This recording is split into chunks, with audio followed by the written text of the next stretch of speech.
This week we've seen flooding in many parts of the country. Swollen rivers burst their banks. What bursts most easily out of you? Now, what do I mean by that? What I mean is it love or anger that most builds up within you and then so easily bursts out? The writer to the Hebrews in the New Testament writes about how the Christians he was writing to needed to provoke love out of each other. He didn't write about how they needed to provoke anger out of each other, and that's because anger comes so easily to us. Like a swollen river, it easily builds up in us, and it doesn't take much for it to burst out of us. What is God like?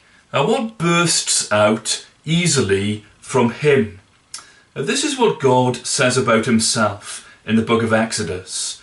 We read, the Lord, a God merciful and gracious, slow to anger and abounding in steadfast love and faithfulness. What abounds from the Lord is mercy and grace and love and faithfulness.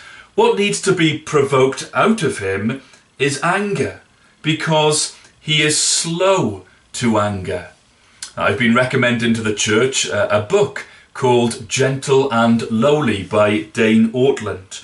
And this is what Dane Ortlund says about the Hebrew of what is translated as slow to anger. He says the Hebrew phrase is literally long of nostrils. And so he says, think of a bull getting ready to charge, a bull with flared nostrils. That's being short of nostrils, being quick to anger. But God is long of nostrils. In other words, anger has to be provoked out of him. We read in the Bible of God being provoked to anger. God is angry with human sin, and if he wasn't, he would not be just or fair.